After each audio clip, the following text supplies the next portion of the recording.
This video is supported by Brilliant. If a tree falls in a forest and no one's there to hear it, does it make a sound?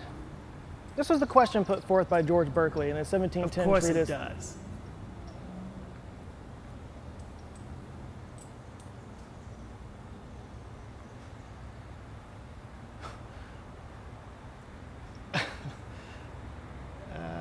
Okay. If a tree falls in a forest and no one's there to hear it, does it make a sound? This was the question put forth by... Yes, it does.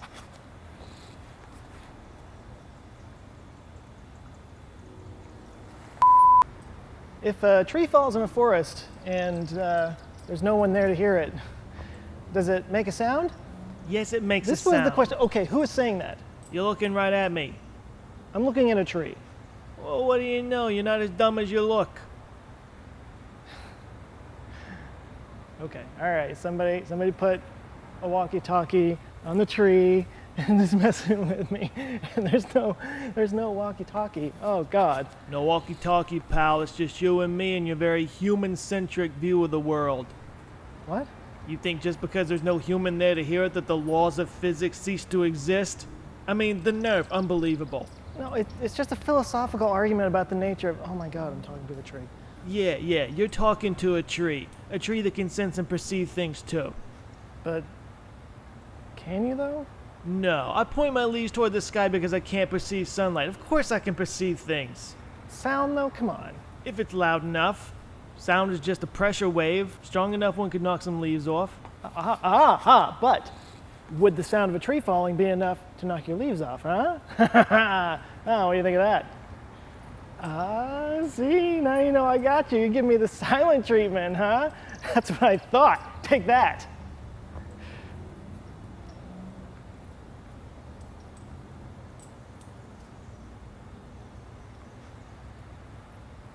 Oh God, I'm talking to a tree. Oh my God.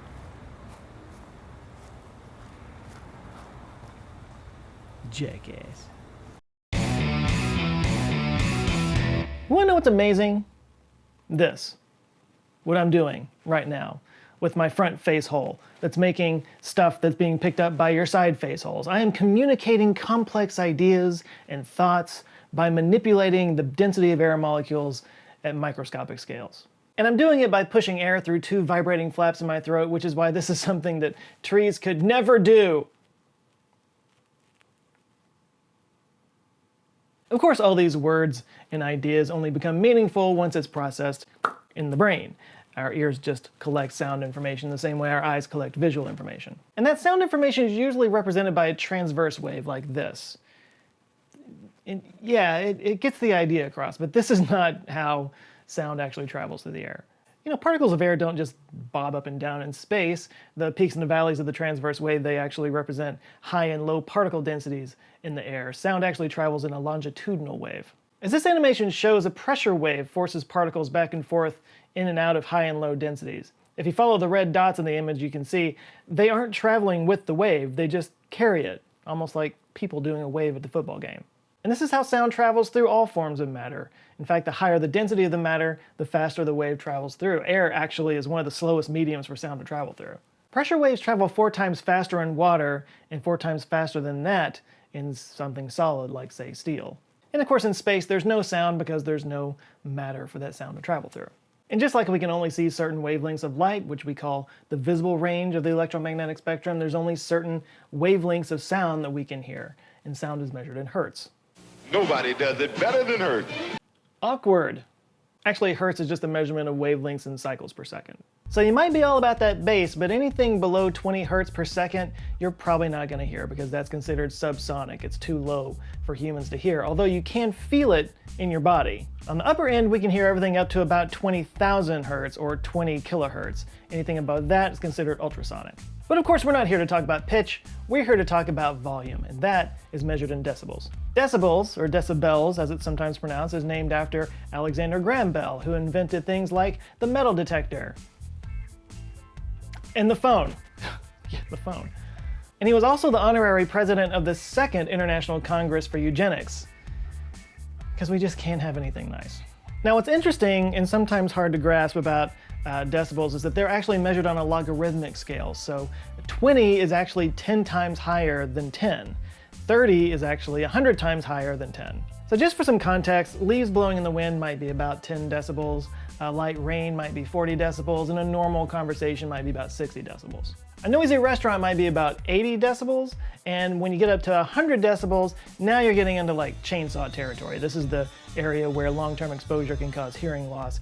And at about 110 decibels, that's about how loud my parents sighed when I told them I wanted to go to film school.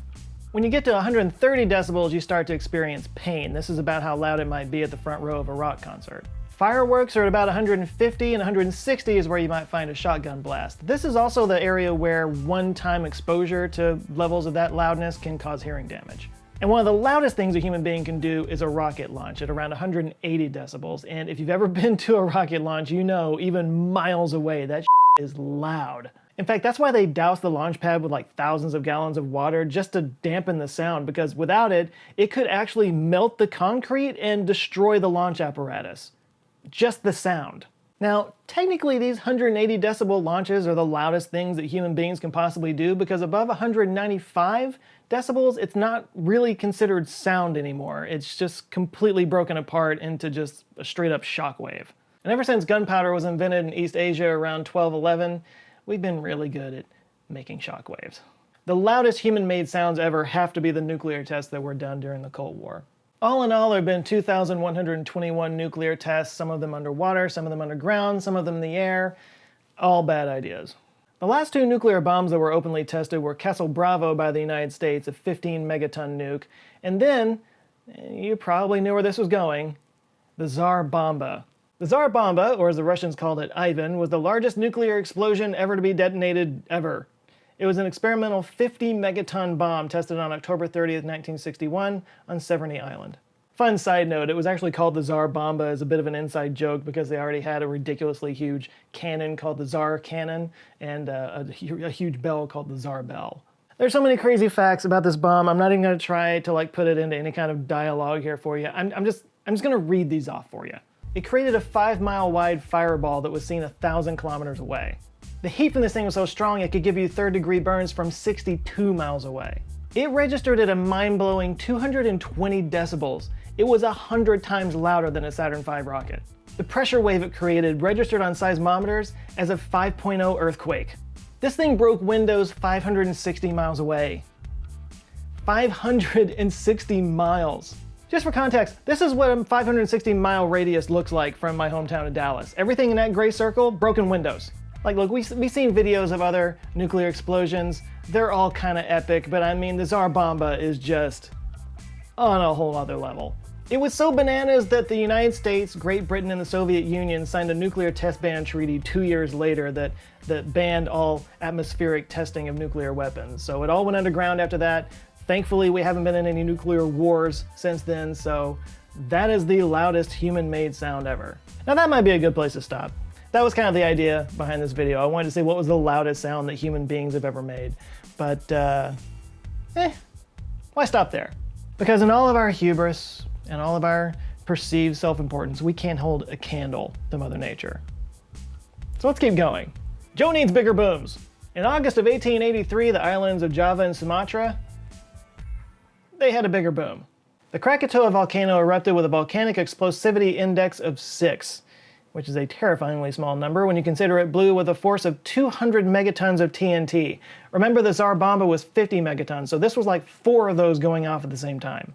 It measured at 230 decibels.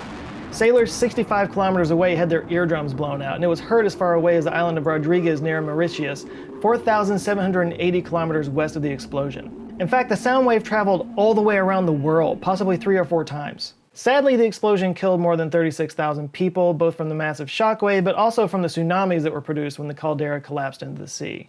165 coastal villages on Java and Sumatra were literally erased by a 120-foot-high wall of water.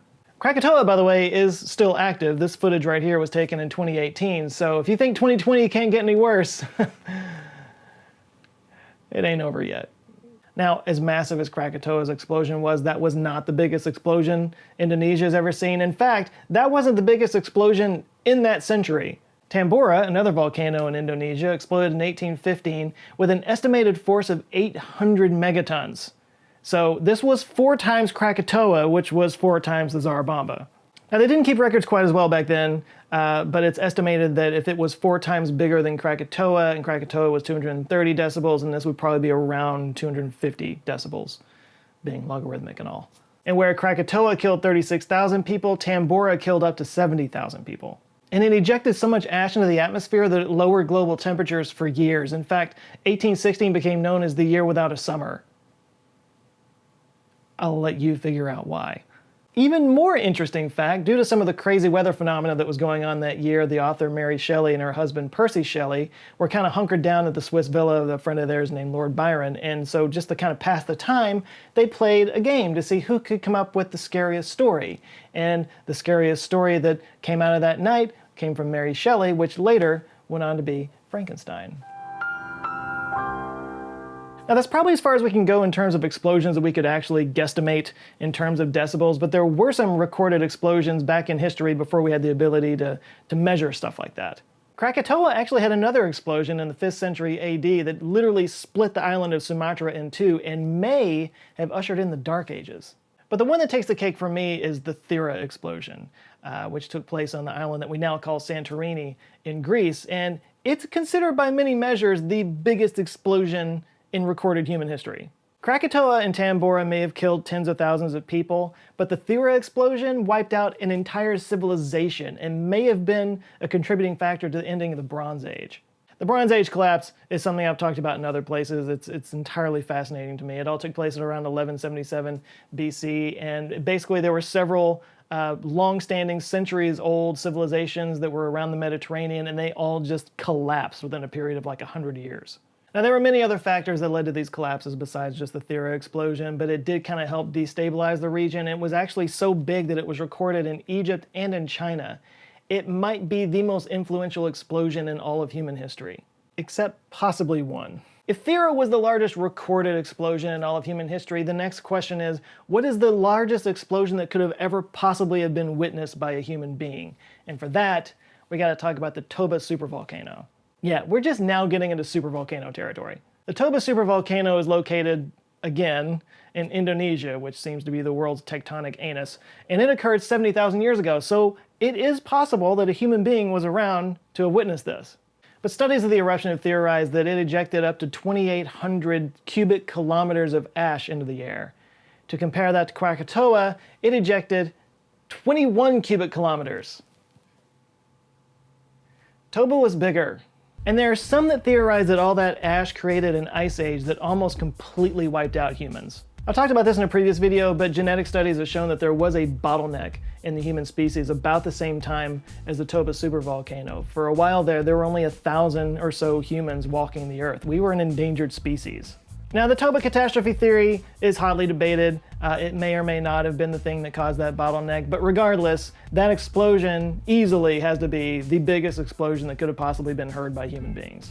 Of course, human beings have only been around for a tiny part of the history of this planet. There were definitely some bigger explosions that occurred before this that would qualify as a much bigger sound than anything we ever heard. Now, this definitely challenges the whole philosophical argument of does a sound matter if there's not a person there to hear it, if a tree falls in the forest, blah, blah, blah. Well, for the purposes of this, let's just agree that yes, if a tree falls in a forest, or if the world gets explosive volcanic diarrhea, then yes, it does make a sound, even if there's not a person there. Now, this is probably where you think I'm going to talk about Yellowstone, but no, I won't. Except I kind of just did. The Yellowstone supervolcano eruption was epic, to be sure, but if you want to talk about the biggest explosion that's ever occurred on planet Earth, you gotta go bigger, and you gotta go into space. The Chicxulub crater on Mexico's Yucatan Peninsula is the site of the most cataclysmic explosion in Earth's history, where 66 million years ago, an asteroid between 11 and 81 kilometers wide slammed into the Earth. This explosion wiped out the dinosaurs and 75% of all life on the planet with a force of 100 million megatons. Getting hit by that shockwave, even thousands of miles away, would have vaporized you. This changed everything about life on Earth by getting rid of the dinosaurs and the giant reptiles, leaving room for the smaller mammals to evolve and grow and eventually become giant sloths. We peaked at giant sloths. Everything's been downhill from there. Now, if you want to stress the definition of sound even more, we can talk about the Theia hypothesis. This is the idea that the early proto-Earth was hit by a Mars-sized object called THEA that eventually created the moon. Now, the reason I say that this stretches the definition of sound is that if we say that sound is the pressure wave traveling through the medium of air, well, at this point in Earth's history, we probably didn't have an atmosphere yet. So it is stretching the definition, but let's just go with it. Now, the reason why scientists think this happened is because when we brought stuff back from the moon, the composition of the soil and the rocks from the moon bore a striking resemblance to the Earth's mantle. The moon is also an extremely large size in proportion to that of Earth, so it's not likely that we just caught it in the gravitational well, and if we did, it probably would have messed up our orbit a little bit. So it's thought that this is the case, but just think for a second about the kinds of pressures and forces involved for two planets to slam into each other. It would have completely turned our entire planet into mantle again. This has to be the biggest boom in the history of the planet Earth. Like, anything bigger and the Earth wouldn't be here anymore. Of course, the Earth is just a lonely speck in an infinite void. Even the Theia hypothesis in the big picture is nothing compared to supernovas, hypernovas, neutron stars colliding, black holes colliding. On September 14th of 2015, the LIGO Gravitational Wave Observatory recorded the first gravitational waves. They resulted from a collision of two black holes 1.4 billion light years away. Each black hole was millions of times the mass of our sun, and when they collided, the energy they released in the final 20 milliseconds was 50 times more than all the light produced by all the stars in the observable universe. And we actually do have a sound rendering of this, and it sounds like this. Just in case you missed, let me replay the single largest explosion ever recorded in human history. Ready? I know. It's breathtaking. Now, of course, the biggest bang in the universe was probably the Big Bang. And I know that you're probably thinking, Joe, the Big Bang doesn't count. Well, it does and it doesn't. Because if you consider sound to be a pressure wave through matter, then this definitely doesn't count because there was no matter to speak of. And it wasn't so much an explosion, but an expansion of space-time that did eventually slow down but continues to this day. Which is why there's not really a center to the universe. All time and space is expanding outwards at all points at all times. So if you are narcissistic enough to think that you are the center of the universe, weirdly, you're kind of right. But the Big Bang did produce an insane amount of force that can still be seen in the microwave background radiation. Now, I know you want to hear, though. We're talking about sounds. Is there any way to hear what the Big Bang sounds like? Well, John Kramer at the University of Washington thinks he figured out a way to do it. All he had to do was boost the background signal of the microwave background radiation by 100 septillion times, but he did it. He took the findings of the Planck satellite mappings of the CMB and came up with this. This is the sound of the Big Bang.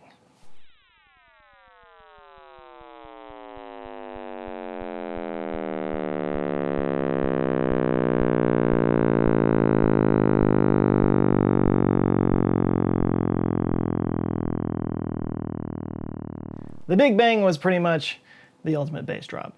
So sound gets pretty complicated, actually. From microscopic variations in air densities to shock waves that can obliterate entire planets, we've been able to take this information and give a better understanding of our universe through it. Plus, it's just fun to make things go boom. So maybe now when you hear the rustling of leaves or a shotgun blast off in the distance, you'll have a better understanding of what you're hearing and how it all works. See, knowledge is fun. Gives you a lot more of those oh moments. And if you get a kick out of those oh moments, you really want to check out the Physics of the Everyday course that you can find on Brilliant. The Physics of the Everyday is exactly what it sounds like. It shows the scientific principles behind the household objects that you use every day. You thought your poop just vanished? There's a whole science behind that toilet. You want to learn how water towers create water pressure so it actually flows when you turn on your faucet? There are 38 interactive quizzes that will give you a new appreciation for the engineering that designed the world around you and give you new insight on life in general.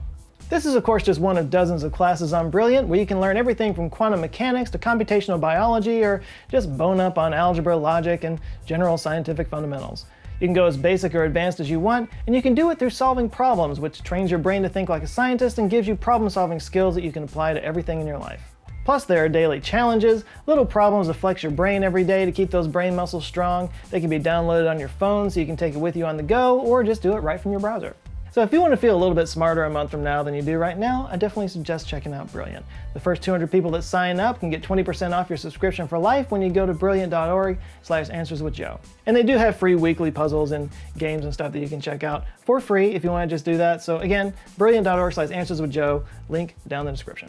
All right, thanks to Brilliant for supporting this video, and a huge shout out to the Answer Files on Patreon that are growing a team, helping me to kind of make this thing a whole thing, and forming an awesome community, just being really cool people. There's some new names I gotta read real quick, and gotta murder some names here. We got Lance Fay, Garrett Bloom, Randy Parrish, Wayne McGuigan, Sam Chalmers, Rock Howard, William Mock, Jacek Binyata, Nick Belstein, Stiggles, Walter Staley, Christian Boning, Jacob Strand, Heidi Tyron, Vladislav Kurmaz, Nick, easy one, Eric Castro, Douglas Meyer, Tom McMillan, R.C. Bidding, Eugene Wertz, Inga K, Hugo Vander Hawk, John Combs is awesome, John, and Cat Bear. Thank you guys so much. If you'd like to join them, get early access to videos and some exclusive stuff you can't find anywhere else, and just join a really cool group of people, you can go to patreon.com/answerswithjoe.